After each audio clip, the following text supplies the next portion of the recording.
بسم الله الرحمن الرحيم والعصر إن الإنسان لفي خسر إلا الذين آمنوا وعملوا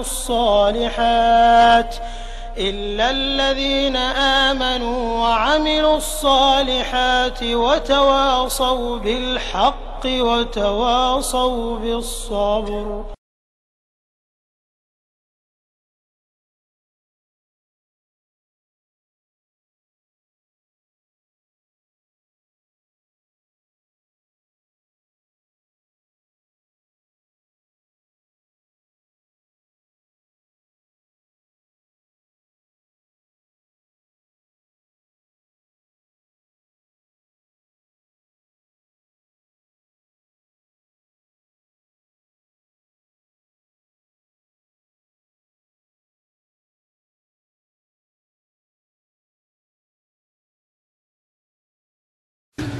السلام عليكم ورحمة الله وبركاته. إن الحمد لله نحمده ونستعينه ونستغفره ونعوذ بالله من شرور أنفسنا ومن سيئات أعمالنا من يهده الله فلا مضل له ومن يضلله فلا هادي له وأشهد أن لا إله إلا الله وحده لا شريك له وأشهد أن محمدا عبده ورسوله. يا أيها الذين آمنوا اتقوا الله حق تقاته ولا تموتن إلا وأنتم مسلمون. يا أيها الناس اتقوا ربكم الذي خلقكم من نفس واحدة وخلق منها زوجها وبث منهما رجالا كثيرا ونساء واتقوا الله الذي تساءلون به والأرحام إن الله كان عليكم رقيبا. يا أيها الذين آمنوا اتقوا الله وقولوا قولا سديدا يصلح لكم أعمالكم ويغفر لكم ذنوبكم ومن يطع الله ورسوله فقد فاز فوزا عظيما. أما بعد فإن خير الحديث كتاب الله وخير الهدي هدي محمد صلى الله عليه وسلم وشر الأمور محدثاتها وكل محدثة بدعة وكل بدعة ضلالة وكل ضلالة في النار. أعوذ بالله من الشيطان الرجيم. بسم الله الرحمن الرحيم.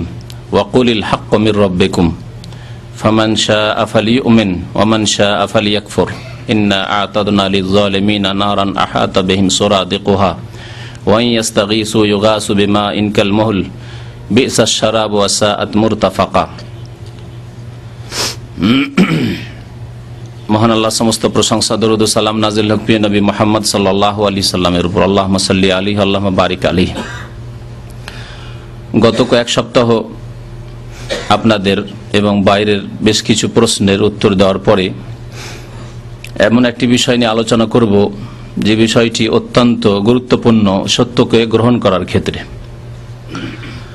যতক্ষণ পর্যন্ত কোনো মানুষের সত্যকে যা আল্লাহর পক্ষ থেকে এসেছে, তার রাসূল সাল্লাল্লাহু আলাইহি ওয়াসাল্লামের মাধ্যমে এসেছে, গ্রহণ করার মতো মন মেজাজ তৈরি না হয়েছে, ততক্ষণ পর্যন্ত সেই ব্যক্তি সত্যকে কবুল করতে পারবে না। যতই সঠিক প্রশ্নের উত্তর তার আসুক, কোরআন এবং হাদিসের আলোকেই কথা হোক, তারপরেও যদি কোনো বাধা থাকে সত্যকে গ্রহণ করায়, যে বাধাগুলি সাধারণত মানব জাতির মধ্যে পাওয়া যায়, তাহলে সত্যকে গ্রহণ করতে পারবে না। এই জন্য আজকে চিহ্নিত করব ওই বাধাগুলি, যে কারণে অনেকেই সত্যকে কবুল করে না, সত্যকে গ্রহণ করে না। প্রথম কথা, সত্য এর আরবি হচ্ছে হক। হক মানে সত্য। আল্লাহ পাক এই হকের কথা কোরআন কারীমের বহু আয়াতে উল্লেখ করেছেন। নবী করিম সাল্লাল্লাহু আলাইহি ওয়াসাল্লাম যখন মক্কা বিজয় হলো আর আল্লাহর ঘর কাবার চারিদিকে 360টি মূর্তি ছিল, সেই মূর্তিগুলির দিকে নিজের হাতের একটি ছড়ি লাঠি দিয়ে ইশারা করছিলেন এবং বলছিলেন, কোরআন কারীমের আয়াত, যা আল হক, সত্য আগমন করেছে। যা আল হক, হক বা সত্য আগমন করেছে, এসে গেছে। ওয়া যাহাকাল বাতিল, তাহলে হকের বিপরীত বা সত্যের বিপরীত হচ্ছে বাতিল, যার কোনো ভিত্তি নেই, যার কোনো দলিল প্রমাণ নেই। যদিও অধিকাংশ মানুষ করে, অধিকাংশ মানুষ করলেই যে তার ভিত্তি আছে, না, ভিত্তি তার রয়েছে যে কাজ স্রষ্টা সৃষ্টিকর্তা করতে বলেছেন, করার আদেশ করেছেন, করার অনুমতি দিয়েছেন। কোরআন এবং হাদিসে যা রয়েছে তাই হচ্ছে সত্য, আল্লাহর মনোনীত দ্বীনে ইসলামে যা রয়েছে তা হচ্ছে সত্য। আর যা কোরআন এবং হাদিসে নেই, আল্লাহর মনোনীত দ্বীনে নেই, তা হচ্ছে বাতিল। নবী করিম সাল্লাল্লাহু আলাইহি ওয়াসাল্লাম এই আয়াত পাঠ করেছিলেন, যা আল হক, হক সত্য আগমন করেছে, ওয়াজাহাকাল বাতিল, সুতরাং বাতিল নিশ্চিহ্ন হবে, বাতিল নিশ্চিহ্ন হয়ে গেছে বা নিশ্চিহ্ন হবে। ইন্নাল বাতিলা কানা যাহুকা, কারণ বাতিল নিশ্চিহ্ন হওয়ারই বস্তু। বাতিল চিরকাল টিকে থাকতে পারে না, মাঝে মাঝে মাথা চাড়া দিতে পারে, মাঝে মাঝে শক্তিশালী মনে হতে পারে, মাঝে মাঝে মনে হয় যে বাতিলের সামনে তো মনে হচ্ছে যে থামা যাবে না, টিকা যাবে না, কিন্তু বাতিলের প্রকৃতি হচ্ছে যে তা টিকে থাকার জন্য আসেনি। ইন্নাল বাতিলা কানা যাহুকা, আল্লাহ পাক ঘোষণা করেছেন বাতিলকে একদিন নিশ্চিহ্ন হতে হবে। কিন্তু নিশ্চিহ্ন কার মাধ্যমে হবে? করবেন আল্লাহ পাক রব্বুল আলামিন, কিন্তু কাজ নেবেন এই মানব জাতিকে দিয়ে।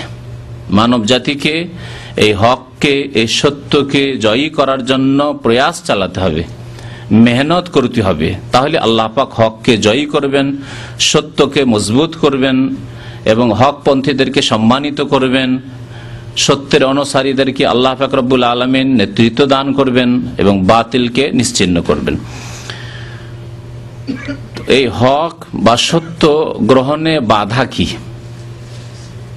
যে কারণে অনেকে হক কবুল করে না? এই ক্ষেত্রে জেনে রাখার প্রয়োজন যে যারা সত্যকে গ্রহণ করে না তারা দুই ভাগে বিভক্ত। যারা সত্যকে বা হককে গ্রহণ করে না তারা দুই ভাগে বিভক্ত। এক হচ্ছে যারা আল্লাহর তাওহীদ একত্বকে গ্রহণ করেনি,